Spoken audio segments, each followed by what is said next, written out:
Hello friends, welcome back to our channel. అందరూ ఎలా ఉన్నారు? అందరూ బాగున్నారా? ఇవాళ మన స్టోరీ ఏంటి అంటే మంచితనం తెచ్చిన మహావరం. ఈరోజు మనం వినబోయే కథ ఒక పేద అమ్మాయి గురించి. డబ్బు లేకపోయినా ఆమె దగ్గర ఉన్న ఒక గొప్ప సంపద ఆమె జీవితాన్ని మార్చేసింది. చాలామంది డబ్బే అన్నీ అనుకుంటారు, కానీ నిజానికి మనిషిని గొప్పవాడిని చేసేది అతని మంచితనం. ఆ మంచితనం ఎలా ఒక పేద అమ్మాయికి జీవితంలో అద్భుతమైన వరం తెచ్చిందో తెలుసుకోవాలి అనుకుంటే ఈ కథను చివరి వరకు తప్పకుండా చూడండి. ఇక లేట్ చేయడం ఎందుకు ఫ్రెండ్స్, వెంటనే స్టోరీలోకి వెళ్ళిపోదాం పదండి. ఒక చిన్న గ్రామంలో సీత అనే అమ్మాయి ఉండేది.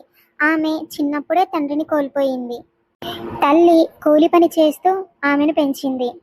వాళ్ళు చాలా పేదవాళ్ళు. కొన్నిసార్లు ఒక పూట తిండి కూడా దొరికేది కాదు. అయినా సీత ఎప్పుడూ నవ్వుతూ ఉండేది. తన దగ్గర ఉన్నదానితోనే సంతోషపడేది. ఒకరోజు సీత స్కూల్ నుంచి ఇంటికి వస్తుండగా రోడ్డు పక్కన ఒక ముసలావిడ కూర్చొని ఏడుస్తూ కనిపించింది. ఏమైందమ్మమ్మ, ఎందుకు ఏడుస్తున్నావు? ఉదయం నుండి ఏమీ తినలేదమ్మా. అప్పుడు సీత తన దగ్గర ఉన్న టిఫిన్ బాక్స్ తీసింది. అందులో తల్లి ప్రేమగా పెట్టిన 2 రొట్టెలు మాత్రమే ఉన్నాయి. సీత క్షణం కూడా ఆలోచించకుండా ఆ టిఫిన్ బాక్స్ ముసలావిడకి ఇచ్చేసింది. అమ్మమ్మ, నువ్వు ఇవి తీసుకొని తిను. ఆ రోజు సీత ఆకలితోనే ఇంటికి వెళ్ళింది. సీత ఇంటికి వెళ్ళాక తన తల్లికి విషయం తెలిసి ఇలా అడిగింది, మరి నువ్వేం తిన్నావు సీత? నీకు ఆకలి వేయలేదా? నేనేం తినలేదమ్మా, కానీ ఒక ఆకలితో ఉన్న అమ్మమ్మ తిన్నది. అది విన్న తల్లి కళ్ళల్లో నీళ్లు వచ్చాయి. నువ్వు చాలా గొప్ప పని చేశావు తల్లి. కొన్ని రోజుల తరువాత గ్రామంలో భారీ తుఫాను వచ్చింది. చాలా ఇళ్ళు దెబ్బతిన్నాయి. సీత వాళ్ళ చిన్న ఇల్లు కూడా కూలిపోయింది. వాళ్ళు ఉండడానికి చోటు లేక చాలా ఇబ్బంది పడ్డారు.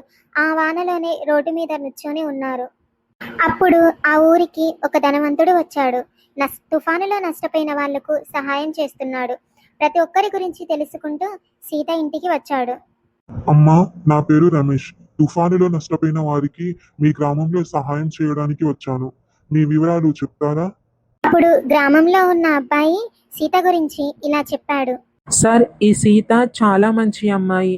చాలా మందికి సహాయం చేస్తూ ఉంటుంది. అప్పుడు ఆ ధనవంతుడు ఆశ్చర్యపోయాడు. ఏంటి, తినడానికి కూడా లేని అమ్మాయి తన భోజనం ఇంకొకరికి ఇచ్చిందా? అవును సార్. అప్పుడు ఆ ధనవంతుడు వెంటనే సీత తల్లితో ఇలా అన్నాడు. నేను ఒక అనాథాశ్రమం నడుపుతున్నాను. నాకు నిజాయితీ గల మంచి మనసున్న పిల్లలు కావాలి. మీ అమ్మాయి చదువు ఖర్చు మొత్తం నేనే భరిస్తాను అని ఆ ధనవంతుడు అలా అన్నాడు. ఆ రోజు నుంచి ఆమె జీవితం మారిపోయింది. ఆ రోజు నుంచి సీత చాలా కష్టపడుతూ చదువుతుంది. అలా సీత బాగా చదివి పెద్ద డాక్టర్ అయ్యింది. ఏళ్ల తర్వాత అదే గ్రామానికి వచ్చి పేదవారికి ఉచితంగా వైద్యం చేయడం ప్రారంభించింది. ఒకరోజు ఆమెకు ఒక వృద్ధురాలు కనిపించింది. ఆమెను చూసి షాక్ అయింది. ఈవిడా ఈ అమ్మమ్మ?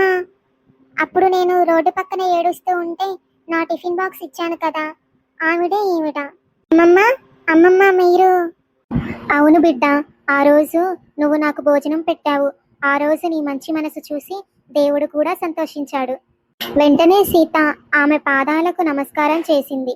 ఎందుకంటే ఆ చిన్న సహాయం తన జీవితానికి ఎంత పెద్ద ఆశీర్వాదంగా మారిందో ఆమెకు ఇప్పుడే అర్థమైంది. ఈ కథ మనకు ఒక గొప్ప విషయాన్ని నేర్పుతుంది. మన దగ్గర ఎంత డబ్బు ఉన్నది ముఖ్యం కాదు, మన హృదయంలో ఎంత మంచితనం ఉన్నదన్నదే ముఖ్యం. ఎవరైనా కష్టంలో ఉన్నప్పుడు మనం చేసిన చిన్న సహాయం కూడా ఒక రోజు పెద్ద ఆశీర్వాదంగా తిరిగి మనకు వస్తుంది. ఫ్రెండ్స్, చూసారు కదా స్టోరీ. ఈ కథ వల్ల మనకు తెలిసిన నీతి ఏంటి అంటే మంచితనం ఎప్పుడు వృధా కాదు.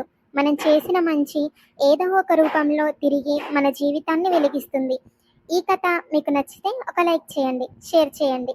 ఇంకా ఇలాంటి మరెన్నో నీతి కథల కోసం మన ఛానల్ని ఇప్పుడే సబ్స్క్రైబ్ చేసుకోండి ఫ్రెండ్స్.